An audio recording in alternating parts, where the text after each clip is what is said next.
এই পার্টিটা যতদিন থাকবে, যদি আমাদের জান দিয়ে যদি রক্ত দিতে হয় ভাইজানের সাথে, তাও আমরা দেবো, তবে এই দল আমরা ছাড়বো না।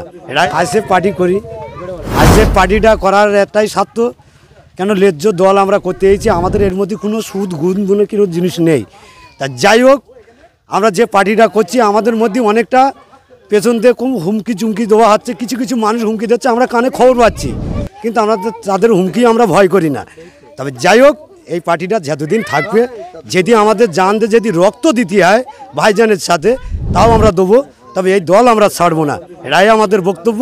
আমার বক্তব্য এই বলে আমি শেষ করছি। কি বলবেন এই এলাকায়, পাশের এলাকায় একেবারে শামসুল বলে একটা ছেলে, তিনি তৃণমূলে গিয়েছে আইএসএফ থেকে, তারপরেই আজকে সকালে নাকি ঝান্ডা মারা কেন্দ্র করে তারা একটা ঝামেলা করতে এসেছিল, কি বলবেন? তারা পিছিয়ে গেল কেন?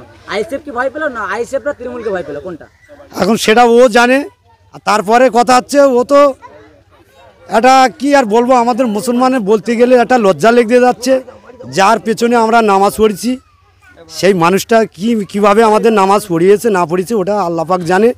তবে আমাদের মনে হয় তো পেছনে বাজি বাজনা নিয়ে ও চলাচলতি করেছে। ওর মতন লোক যার পেছনে নামাজ পড়ছে, সে আজকে সিগারেট বাজছে, সগাতবাবু সিগারেট বাজছে, আইসার মোল্লার সিগারেট বাজছে, তাহলে তার আর কোনো দাম আছে? তার পেছনে আল্লাহ আমাদের মাফ করবে কি না করবে সেটা আল্লাহই জানে। সিগারেট বাজছে ওই শামসুর মোল্লা, বুঝতে পারছো? আমাদের এখানে আছে তোমার কি হলো আইজেল শুনতে পাচ্ছি নাকি বড় বড় হুমকি দিচ্ছে। তারপর হুমকির জায়গায় ওর হুমকি থাকবে, কাজের কাজ কিছু করতে পারবে না। যদি ওর বাপের ক্ষমতা থাকে ও কাজটা দেখে দিতে পারবে, তারপরে হবে ওর সাথে কথা মোকাবেলা। আইএসএফ থেকে চলে যাওয়ার পথ, ও যে আজকের আইএসএফের পঞ্চায়েতে ওর লজ্জাটা কি আমাদের সাথে কথা দিয়েছিল যে আমি এ দল করছিস তা কি, এই দলে চলে আসবো, এখন বাঁচার জন্যই করদি। ও অনেকটা ভাঁওতাবাজি দিয়েছে যে আমাদের ভাইজানের নিয়ে, যে ভাইজান বলেছে যে আমাদের জাতি। আমরা যখন ভাইজানের কাছে গেছি, ভাইজান ফোন ছুঁড়ে ফেলে দিয়েছে যে আমি কবে ওদের কাছে ফোন করেছিলাম, ফোনে কথা বলো, তার কাছে ফোন করো।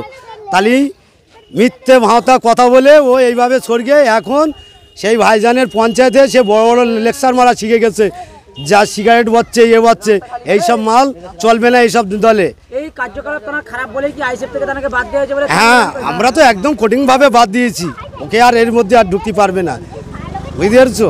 আর ঢোকার ওর কোনো প্লেস নেই, কোনো দলেই পাবে না। যদি একমাত্র রাখতে হয় তো ওর সরকার দাদা রেখে দেবে, কতদিন রাখতে পারে রেখে দেবে।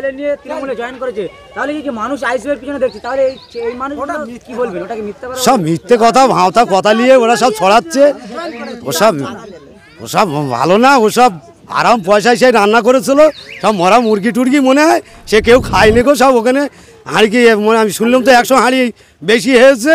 কে যাবে ওদের ওখানে? কোনো লোক থাকলে আর 100 হাঁড়ি মাল বেশি হয়? কখনো বেশি হতে পারে না।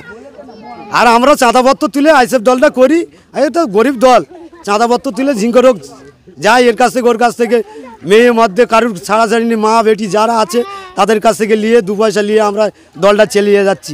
ইনশাআল্লাহ কতদিন চালাতে পারে আমরা দেখে যাব।